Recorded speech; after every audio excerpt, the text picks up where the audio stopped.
बिस्मिल्लाहिर्रहमानिर्रहीम। अस्सलाम वालेकुम। मेरा नाम है ज़ीशान उस्मानी। आज हम बात करेंगे यूएस इलेक्शंस के ऊपर और डेटा के ऊपर, और डेटा इस रिसेंट यूएस इलेक्शंस में किस तरह इस्तेमाल हुआ। आप लोगों से कल बात हुई थी वीडियो के ऊपर, मैं अभी तक उसी सीट के ऊपर बैठा हुआ हूँ। हमारे पास हुआ ये है कि दिन बहुत छोटा हो गया है, कोई 8-9 घंटे का दिन है। 7:15 बजे फजर का टाइम ख़त्म होता है, बंदा 5:30 पे भी उठे तो तहज्जुद मिल जाती है, और 4:30 बजे तकरीबन मगरिब हो जाती है। तो 15 घंटे की रात है। तो काफ़ी दिन से बिज़ी रहा, काम नहीं किया, तो सोचा कि आज काम करता रहूँ। तो इसी सीट पे बैठा हुआ हूँ। जब आपसे कल मुलाकात हुई थी, सिर्फ काम कर रहा हूँ, सिर्फ नमाज़ों का वक्फ़ा आया और खाना नहीं, खाना तो नहीं खाया, खाना भूल गया। अब वो कोई बात नहीं, कल खाना खा लेंगे। तो वो शेर याद आ रहा है वीडियो से पहले अंजुम सलीमी साहब का, कि उम्र की सारी थकन लात के घर जाता हूँ, रात बिस्तर पे सोता नहीं मर जाता हूँ, अक्सर औकात भरे शहर के सन्नाटे में इस कदर ज़ोर से हंसता हूँ कि मर जाता हूँ, इस कदर ज़ोर से हंसता हूँ कि डर जाता हूँ। मैंने जो अपने ख़िलाफ़ आप गवाही दी है, वो तेरे हक़ में नहीं है तो मुकर जाता हूँ। तो अंजुम सलीमी साहब ने बड़ा ज़बरदस्त शेर कहा था। खैर, हम बात करते हैं अपने टॉपिक की तरफ वापस आते हैं, यूएस इलेक्शंस के ऊपर। बड़े बड़े इंटरेस्टिंग यूएस इलेक्शंस ये थे। मेरी एक्सपर्टीज़ यूएस इलेक्शन में क्या है? मेरी एक्सपर्टीज़ है स्विंग स्टेट्स के अंदर। स्विंग स्टेट्स के अंदर जो अनडिसाइडेड वोटर्स हैं, वो मेरी एक्सपर्टीज़ हैं। वो एक्सपर्टीज़ मैंने कैसे डेवलप की, अभी आपसे अर्ज़ करता हूँ। स्विंग स्टेट्स वो स्टेट्स होती हैं, अमेरिका में 50 स्टेट्स हैं, बहुत सारी स्टेट डिसाइडेड है कि भाई ये वाली स्टेट ब्लू होंगी, ये वाली रेड होंगी, ये वाली रिपब्लिकन के पास जाएंगी, ये वाली डेमोक्रेट्स के पास जाएंगी। 8, 9, 10, 12 स्टेट ऐसी हैं जो पलटा खाती रहती हैं, जो बदलती रहती हैं। मिसाल के तौर पर पाकिस्तान के अंदर सिंध है तो सिंध हमेशा पीपी को जाएगा। पंजाब है, पंजाब हमेशा पीएमएल नून के पास जाएगा। हाँ, बलूचिस्तान और जो खैबर पख्तूनख्वा या पुराना सूबा सरहद है, उसको हम स्विंग स्टेट कह सकते हैं। तो ये अमेरिका के अंदर जो स्विंग स्टेट्स हैं, उसमें एरिज़ोना है हमारे पास, फ्लोरिडा हमारे पास है, पेंसिल्वेनिया है, मिनीसोटा कभी कभी हो जाती है। बड़ी स्टेट्स में विस्कॉन्सिन है, मिशिगन है, निवादा है, और नॉर्थ कैरोलिना है। ये स्विंग स्टेट्स हैं। तो सबसे ज़्यादा जो जान निकली भी होती है दोनों कैंडिडेट्स की, वो ये होती है कि स्विंग स्टेट्स किसको मिलेंगी। इस दफ़े किसी को नहीं पता था कि जी मिशिगन भी और विस्कॉन्सिन भी और नेवादा भी, तीनों के तीनों पलट के ट्रंप को मिल जाएगी। पेंसिल्वानिया के बारे में ख्याल था, फ्लोरिडा के बारे में ख्याल था, नॉर्थ कैरोलिना के बारे में बड़ा विजिबल था कि वो उनको मिल जाएंगी, लेकिन बाकी भी इनको मिल जाएंगी। ये बड़ा अचंभे की बात थी लोगों के लिए। अब इसके अंदर वोटर्स जो अनडिसाइडेड होते हैं, उनके ऊपर जो काम करना है, वो मेरी एक्सपर्टीज़ है। हुआ कुछ यूँ, 2004 में जब मैं फुल ब्राइट के ऊपर अमेरिका में आया तो इलेक्शन का ज़माना था। अब नए नए इलेक्शन थे पाकिस्तान में। इलेक्शन तो आपको पता है किस तरीके से होते हैं। तो यहाँ पे आके जब देखा कि डेमोक्रेसी क्या है, इलेक्शन कैसे होते हैं, वोट किस तरह पड़ते हैं और किस तरह सही काउंट भी हो जाते हैं, तो मेरे लिए बड़ी अजीब बात थी। मेरा ताल्लुक सखर से, मैंने ज़िंदगी में आज तक पाकिस्तान में वोट नहीं दिया, लेकिन हर साल वोटर के बाद जो नहीं नादरा के नंबर पर आप चेक करते हैं, तो हमेशा से मेरा वोट कास्ट होता आया है। अब्बू का इंतकाल हो गया है, उनका भी पिछले इलेक्शन में कास्ट हो गया। अम्मी का इंतकाल हो गया, उनका भी पिछले इलेक्शन में कास्ट हो गया। उनको मरे हुए 10 साल हो चुके हैं, उनके इंतकाल को अल्लाह उनको जन्नत नसीब करे। तो खैर यहाँ पे आया और पता चला कि वाकई वोट कास्ट भी होता है और वाकई काउंट भी होता है, ईमानदारी से काम होता है। तो मैं बहुत ज़्यादा इंटरेस्टेड हो गया। तो 2004 के अंदर 9/11 के बाद का ज़माना था। आई बिलीव कि जॉर्ज डब्ल्यू बुश और मैकेन का मुकाबला था और जॉर्ज डब्ल्यू बुश जीत गया था। 2008 में फिर ओबामा आ गया। तो ओबामा का पहला इलेक्शन था मैकेन के साथ। वो हरिकेन कैटरीना वारा के फ़ौरन बाद का हुआ, तो मुझे अच्छी तरीके से याद है। हरिकेन रीटा आया था, हम दूसरे शहरों के अंदर गए थे, बोट के अंदर बैठ के उसके अंदर लोगों की मदद करने के लिए। तो ओबामा का 2008 का इलेक्शन आया, वो जीत गया। फिर ओबामा का 2012 का इलेक्शन आया जिसमें उसने मिट रोमनी को हराया था, वो जीत गया। उसके ऊपर फिर काम किया। उसके बाद फिर इलेक्शन हुआ ट्रंप का और हिलरी क्लिंटन का, वो ट्रंप ने जीत लिया। फिर बाइडन का और ट्रंप का हुआ, वो बाइडन ने जीत लिया 2020 में। और 24 में ट्रंप का और कमाल हैरिस का हुआ और ट्रंप ने वो फिर जीत लिया। ये ट्रंप शायद डोनाल्ड ट्रंप वाहिद यूएस प्रेसिडेंट जिसने 3 इलेक्शंस लड़े, एक में हारा और 2 जीत गया। 2 से ज़्यादा इलेक्शन मेरे ख्याल से किसी ने भी नहीं लड़ा, इसने 3 इलेक्शंस लड़े मेरे ख्याल से। तो मैं करता क्यों, मेरा मोडस ऑपरेंडी बहुत सिंपल सा है। असल मसला स्विंग स्टेट्स का है। जो डिसाइडेड स्टेट्स है ना, उसके बारे में किसी को ज़्यादा परेशानी नहीं होती। जहाँ पे मार्जिन टाइट होता है वहाँ पे परेशानी होती है। मैं ईमेल अकाउंट बनाता हूँ, एड्रेस किसी दोस्त का ले लेता हूँ, कोई वर्चुअल एड्रेस ले लेता हूँ और कंपेन्स को डोनेट कर देता हूँ। 20 रुपये इस कंपेन को दे दिए डोनाल्ड ट्रंप की, 20 रुपये दे दिए मैंने मिसाल के तौर पर कमाला हैरिस को। फिर एक ईमेल से, फिर दूसरी ईमेल से, फिर तीसरी ईमेल से। तो अगर 10, 11, 12 स्टेट से स्विंग तो मैं हर स्टेट का एक ईमेल बनाता हूँ और वहाँ से 20, 25, 100, 200, 500, 1000 रुपये जो होते हैं वो डोनेट कर देता हूँ। जैसे ही डोनेट करता हूँ तो उन लोगों की ईमेल लिस्ट के अंदर आ जाता हूँ। एक तो डोनर काउंट जाता हूँ, रिपब्लिकन का भी और डेमोक्रेट का भी, और उस पर्टिकुलर स्टेट से। अब वो जो मैसेजिंग करते थे, जितनी ईमेल भेजते रहते हैं, इलेक्शन के ज़माने में दिन में 4-4 ईमेल्स आती हैं भैया। वो सारी जमा करता रहता हूँ। वो सारी ईमेल का मैंने डेटाबेस बना लिया है 2004 से लेके अभी 2024 तक का। अब मुझे एग्जैक्टली पता है किस स्टेट के अंदर डेमोक्रेट्स ने किस वर्डिंग में ईमेल भेजी और रिपब्लिकन्स ने क्या किया, और बाद में उसको क्रॉस वैलिडेट कर लेता हूँ इलेक्शन के रिजल्ट से। तो मुझे पता लग जाता है, डेटा साइंसिस के हम लोग बंदे हैं, डेटा एनालिसिस करते हैं, उसके ऊपर पता चलता है कौन से वर्ड्स ने काम किया, कौन से नहीं किया, कौन से बैकफायर हो गए, कौन से सही तरीके से चले। अभी जो डेमोक्रेट्स इलेक्शन हारे हैं उसका सबसे बड़ी जो वजह है वो ये है कि लोग आम पब्लिक से कनेक्ट नहीं कर सके। इन्होंने दुनिया में ये हो रहा है, क्लाइमेट के ऊपर ये हो रहा है, बाकी का काम ये हो रहा है। आम बंदा बोलता है जी मैं अंडे दे रहा हूँ, अंडे महंगे हो गए, 2 रुपये के पहले दर्जन आते थे, अभी 4.5 रुपये के हो गए। दूध जो था वो 2 रुपये का आता था, वो 6 रुपये के ऊपर पहुँच गया है। जो पेट्रोल है वो महंगा होकर 3.5 के ऊपर पहुँच गया है।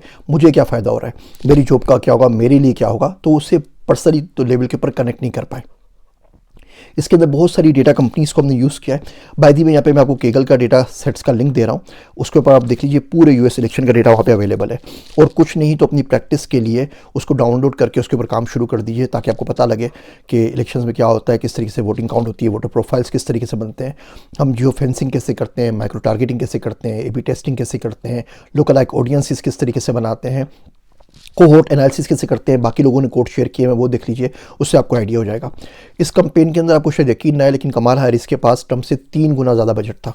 उनको अपनी कमेटी से $1000 मिलियन मिले थे, यानी कि $1 बिलियन। $650 मिलियन उन्होंने एक्सटर्नल रेस कर लिए, तो $1.65 बिलियन उनके पास से मार्केटिंग में स्पेंड करने के लिए 2 महीने के अंदर अंदर उन्होंने इतने स्पेंड किया है। आप अंदाज़ा कीजिए, 100-150 मिलियन डॉलर तकरीबन हर हफ्ते के अंदर खर्च हो रहा था। दूसरी तरफ ट्रंप को, उनको $1000 मिलियन मिले, इनको सिर्फ $350 मिलियन मिले थे अपनी कमेटी से। $711 मिलियन उन्होंने रेस किए एक्सटर्नली। फिर वो किससे रेस किए, वो बड़ी इंटरेस्टिंग स्टोरी है। अभी आप देख रहे हैं केश पटेल को FBI का डायरेक्टर उन्होंने नॉमिनेट कर दिया है। केश पटेल जो विवेक रामास्वामी है उनके बचपन के फ्रेंड हैं। इनके अब्बू थे, वो मोटल चलाते थे, दोनों बच्चे मोटल के बाहर खेल रहे होते थे, दोनों इंडियन से साथ ग्रो अप हुए, और अब उसके बाद साथ पले बड़े, और अब आके उन्होंने पोस्टर संभालनी है। 2-4 इंडियन और भी इसके अंदर शामिल हो गए।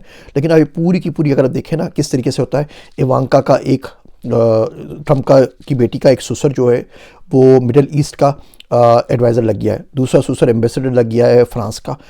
सिविक कोर के ऊपर हमने कल बात की, प्रेजेंस की कंपनी है, उसने कितना डोनेट किया, उनको क्या क्या फ़ायदे हुए। उनके जो हैमिल्टन साहब थे प्रेसिडेंट, कोई $3.5 लाख $4 लाख ट्रंप कंपेन के अंदर डोनेट किए थे। तो बड़ा अच्छा है, आपको इन्फ्लुएंस चाहिए तो ज़्यादा लंबी गेम नहीं है। $500,000 के अंदर you got a seat on the table. हम लोग पाकिस्तानी करते नहीं है लॉबिंग, हमारे पास पढ़ाई नहीं जाती है, लॉबिंग को हम समझते नहीं है, हम मिलियंस ऑफ डॉलर्स बर्बाद कर देते हैं बिला वजह के, और जिस जगह पे जाके काम करना उस जगह पे काम नहीं करते। तो भारत, तो ये बड़ी इंटरेस्टिंग थी। मैंने इससे पहले भी एक वीडियो शेयर की थी कि पब्लिक ओपिनियन को किस तरह बदला जाए, ओपन सीक्रेट्स के नाम से वेबसाइट शेयर की थी। वीडियो का लिंक मैं आपसे शेयर कर रहा हूँ, वेबसाइट भी आपको बता रहा हूँ, जरूर देखिएगा। 10-12 कंपनीज़ मुझे आपको बतानी है, इन कंपनीज़ को स्टॉक करना शुरू कर दीजिए, इन कंपनीज़ को इन एंड आउट पढ़ लीजिए, आपको पता चलेगा दुनिया कैसे चल रही है, डेटा में क्या होता है। बता चुका हूँ, हम लोग माइक्रो टारगेटिंग करते हैं, हम लोग जियो फेंस करते हैं मार्केटिंग को किस तरीके से। मिसाल के तौर पे अगर आप एरिज़ोना के अंदर है तो आपको किस चीज़ से इंटरेस्ट है, हम आपको वही चीज़ के इश्तार दिखाएंगे। आपको इमिग्रेंट से प्रॉब्लम है तो हम आपको एंटी इमिग्रेंट इश्तार दिखाएंगे, ताकि आप बोले कि हाँ मैं भी तो यही कहता हूँ, ये भी यही कहता है, मैं भी तो यही कहता हूँ, मैं भी तो यही कहता हूँ। ये वर्ड था जिसके पीछे हम फोकस कर रहे थे। जब बंदा इश्तार देखे तो उसके दिल से निकले, this is what I want, this is what I am saying. इस एक जुमले ने सारी की सारी इलेक्शन की काया पलट दी है। जो ट्रंप की कंपेन को मैनेज कर रही थी कंपनीज, जो बड़ी बड़ी कंपनीज हैं, सबसे पहले आती है डेटा ट्रस्ट, जिससे मैं वोटर्स प्रोफाइल दी। गूगल करके देखिएगा वोटर्स प्रोफाइल्स किसे कहते हैं, वोटर फाइल्स किसे कहते हैं। तो उनके पास जो थी वो डेटा ट्रस्ट थी, और इस दफ़े जिसको सब कुछ मैनेज किया उस कंपनी का नाम है i360, जो कमाला हैरिस के लिए सारे का सारा काम कर रही थी। उसमें एक तो थी हमारे पास ब्लू लैब्स के नाम से, जो इल्हान उमर के पास गया था, मैंने तस्वीर वगैरह शेयर की थी, उनकी तमाम कंपेन भी ब्लू लैब्स के ऊपर मैनेज हुई हैं। और अभी जो काम कर रही थी उसका नाम था NGP वैन। आप NGP वैन को देख लीजिए, i360 को देख लीजिए, डेटा ट्रस्ट को देख लीजिए, टारगेट स्मार्ट को देख लीजिए, ब्लू लैब्स को देख लीजिए, द ग्राउंड वर्क्स को देख लीजिए, L2 पॉलिटिकल को देख लीजिए, क्लैरिटी कंपेन लैब्स को देख लीजिए, एरिस्टोटल मेरी फेवरेट है, सिविक लैब भी मेरी फेवरेट है, कैटालिस्ट के नाम से गुड पार्टी है, और वाटर फाइल्स। ये 10-12 कंपनीज़ हैं, इनके लिंक्स मैं आपको दे रहा हूँ। इनको बिल्कुल स्टॉक करना शुरू कर दीजिए। केगल डेटा सेट्स के ऊपर चाहिए, आपको पता लगे कि काम किस तरीके से होता है। अनफॉर्चुनेटली ये काम पाकिस्तान में क्यों नहीं हो सकता, और मैं पाकिस्तान में या इंडिया में आपको एक कंपनी बनाने को क्यों नहीं बोलूँगा कि पाकिस्तान के अंदर वोट डालता कौन है, पढ़ता किसका है, काउंट किसका होता है, बड़ा मसला हो जाता है। अगर हकीकत से वोट काउंट हो तो इन डेटा का बहुत ज़्यादा फ़ायदा होता है। और इसको अगर आप मर्ज कर दें आपस में सेंसस के डेटा के साथ और इसके ऊपर आप एनालिसिस कर लें। गूगल पे मैंने बहुत सारी प्रोफाइल्स बनाई हुई हैं, जो भी डेटा सेट शेयर कर रहा हूँ आप लोगों से, लिंक उस पर देखिए, मेरा नहीं है किसी और का है, लेकिन आप देखिए उसके ऊपर कोड किस तरीके से हुआ हुआ है। ये पहला इलेक्शन था दुनिया की तारीख में जिसको हम जनरेटिव एआई का इलेक्शन कहते हैं। इससे पहले जो इलेक्शन हुए 2004 वगैरह के अंदर, वो बिल्कुल रेगुलर जो मार्केटिंग कंपेन्स थी, पम्फलेट चल रहे थे, और 6 इलेक्शन अब तो यूएस में देख चुके हैं, उस तरीके से हो रहे थे। एआई जो आना शुरू हुई हमारे पास, ये 2016 से आना शुरू हुई, जब हमने कैम्ब्रिज एनालिटिका की बात की थी, उसकी केस स्टडी हुई थी, फेसबुक से डेटा किस तरह किया था, साइकोमेट्रिक एनालिसिस किस तरीके से करते थे, बैन हुआ, ब्लैक लिस्ट हुआ, सब कुछ हुआ। ये इलेक्शन वो था जो जनरेटिव एआई इलेक्शन था। इसके अंदर तकरीबन 40% से ऊपर एड जो हैं वो चैट जीपीटी या इस किस्म के एलएलएम से, उनकी मदद से जनरेट हुए हैं कि हम क्या वर्डिंग लिखेंगे वोटर्स को स्वे करने के लिए, वोटर्स को अपनी तरफ अपनी बात मनवाने के लिए, उनको ये कहने पे मजबूर करने के लिए कि this is what I want, और किस तरीके से उसको हम कन्वर्ट करेंगे। अगला इलेक्शन मेरे ख्याल से 60-80% ये पूरे का पूरा जनरेटिव एआई के ऊपर चले जाएगा। जनरेटिव एआई को पढ़ना शुरू करें। गुफ्तगू से हमने किताब भी लिख दी जनरेटिव एआई के ऊपर, सना रशीद की, मैं लिंक यहाँ पे शेयर कर रहा हूँ, उसको ज़रूर कर लीजिए।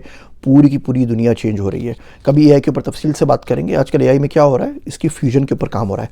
आपके पास मेटा का चश्मा है, वो एआई इनेबल्ड है। आपके पास एप्पल की वॉच है, वो एआई इनेबल्ड है। आपके पास आईफोन 16 प्रो मैक्स है, वो एआई इनेबल्ड है। आपके पास कान के ऊपर कोई एयरबड्स लगे, वो एआई इनेबल्ड है। अब क्या होगा, टेलीफोन बोलेगा कि यार मैं गाने नहीं बजा सकता, मेरी बैटरी ख़त्म हो रही है, तो घड़ी को बोलेगा कि तुम गाने बजा दो। और एयरबड्स बोलेंगे यार मेरी बैटरी भी कम हो रही है, मैं गाने सुना नहीं सकता हूँ, तो चश्मे को बोलेगा कि जी स्पीकर के अंदर जो गाने बजे कर लें। आपस में सब एक दूसरे को ऑप्टिमाइज़ करेंगे। ये इतनी ज़्यादा अपॉर्चुनिटीज़ खोल रहे हैं। और इस डेटा और जनरेटिव एआई के मर्जर के बाद अब डिजिटल ट्विंस को पढ़ना शुरू करें, आप आरपीए को पढ़ना शुरू करें, आप ऑटोमेशन को पढ़ना शुरू करें।